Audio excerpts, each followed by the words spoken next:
Kid for me, one of the best albums of 2018, if not the best. If not the best. As these little niggas say, no cap.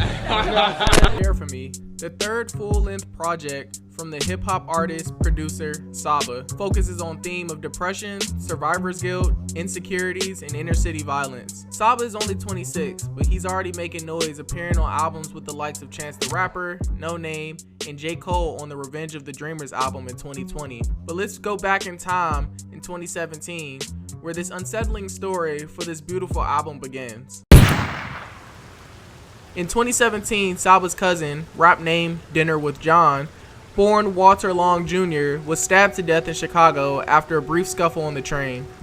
Walter knew his attacker and tried to flee, but his attacker followed him for almost half a block to ensure he died after the incident. Walter was later found and pronounced dead on the scene with 2 stab wounds to the upper torso. This incident is what I describe as the driving force or the inciting incident to this album. Saba channels this incident and sends us on a movie-like journey through his life.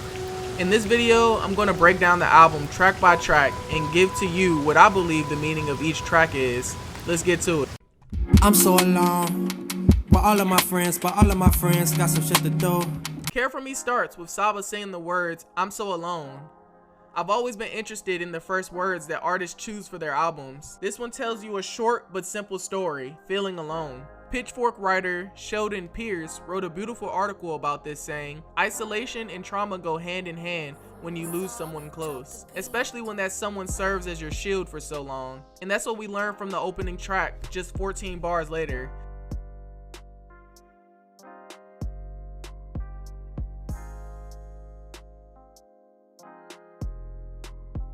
On this album, Saba has mastered saying a lot by saying a little. He's calculated. He firstly pays respect to his late cousin and gives us the trivial reason for his untimely demise. Jesus got killed for our sins. Walter got killed for a coat. You can find a slight biblical reference in almost every concept album if you're willing to stretch enough. This bar is similar to the biblical character Joseph, whose brother sold him into slavery, not because they needed the money, but because they were jealous of the coat that their father had given him. Saba highlights the feeling of futility of Walter's death, while also presenting a harsh and ironic comparison. Jesus died for the good of the people. Walter was killed for something as trivial as a coat. This is a very interesting way to start an album, I might add, and it's only the first track. I'm in love with broken girls,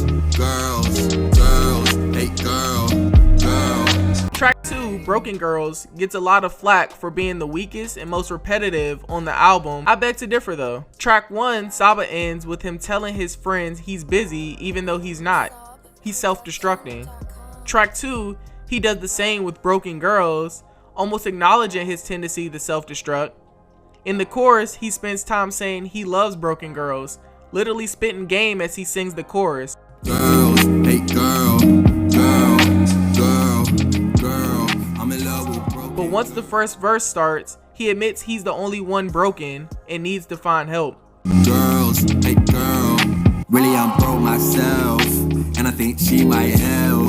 Really I love a story, and I think she might tell. He's reflecting. Any track that shows growth is a good track to me. I believe this track was only hated on because of its radio-esque sound, but I like it regardless. Life. Saba has had enough. This will be the part of the movie that the lighthearted protagonist decided to fight back. Hey! I'm not afraid anymore! I said I'm not afraid anymore! Or where Neiman punches and breaks his drum set in Whiplash.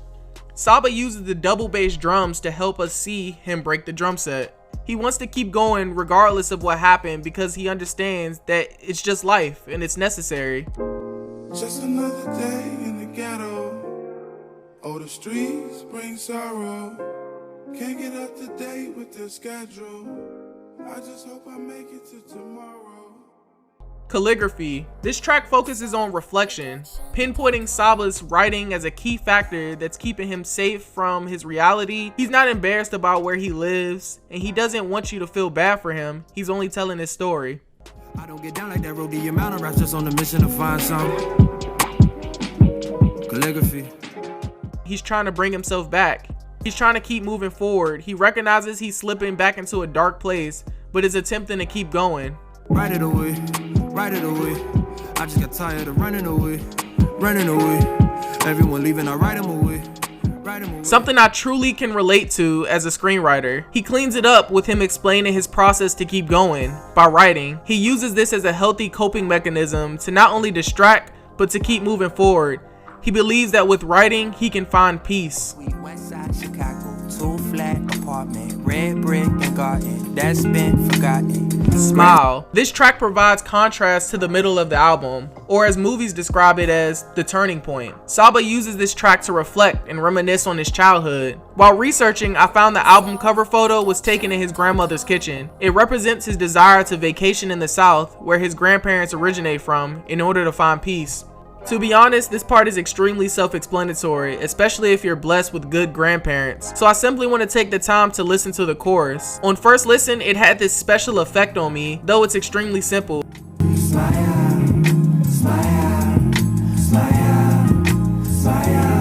Next, there's Log Out and Gray. On these two tracks, Saba and Chance are giving their take on how they feel as artists and how they feel social media affects us. I like to point out how slept on this track is. It's extremely clever and potent. If you press log out, you get forgotten what's supposed, but a reminder just how boring our lives are. Saba, in a way, is expressing an insecurity. He's revisiting his feelings of being alone and touches on the dark side of social media. Everything is on me now. Everybody got cameras. Ain't nobody got chancellor. Ain't nobody got answers. All them scratching their head now. Ain't nobody got dandruff. Right here, we get to see Chance thrive. He hits it on the nail, following Saba's lead. He highlights the dark side of social media, the constant pressure it gives without a rule book to guide us through it, and he simultaneously brings it back to the trend of being alone. This remind me of before we had insomnia. Sleeping peacefully, never needed a pile of drugs. Everybody was college bound. No dollar amounts, in God we trust. Senior year, my prime ain't had no party bus. Prom King. The 9th track sits at a staggering 7 minutes and 32 seconds. It opens with foreshadowing. Saba warns us of what's to come. We've been at a constant peaceful state since we've dreamed of going to grandma's, free of all the drugs and monetary goals and focused, and now it's time for the falling action. My cousin hit me on Facebook like, what shorty you taking? I'm lying, I'm playing, I'm saying I got one to take and I'm waiting on her response. Saba is setting the scene. We know it's prom time and Saba and Walt are talking, but we don't know what to expect. So now he eyeing me shit like, yo, is shorty bad? I pretend not to be depressed, she never wrote me back. I hit him back like, yo, well fuck her, it's on to the next. My cousin hit me back, don't trip bro, I got you a date. Most of these lines are simple. I think it's purposely like this. The main thing to take from this verse, and many others in the first half of Prom King, is Saba and Walter are getting close. Up until now, we realize we've been given the plot and theme of the album in the first few songs, but not until track 9 of 10 do we hear some storytelling with Walter and Saba involved. It's almost as if it's their origin story, and we're being shown a flashback. Mama asked me where the hell I been at, where the hell I be. I'm with Walter, mom's sake, I keep walking in here late. King. This is the climax. It touches on many different topics, including how Pivot Gang started and the excessive amount of violence in Chicago. And we're also given the news that Walt died and how the news was broken to Saba.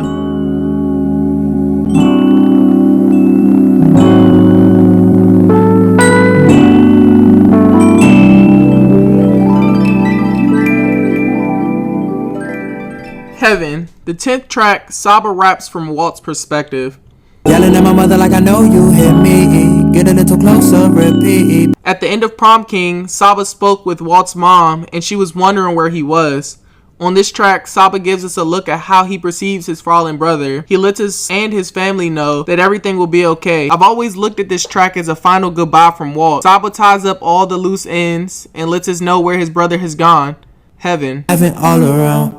Man, this album was really a journey. It touches on so many things that's relatable to anyone who's lost a friend while young. Saba paints this picture in an attempt to help himself and us through this inner turmoil. He discovers how to cope and presents us with his best storytelling performance so far.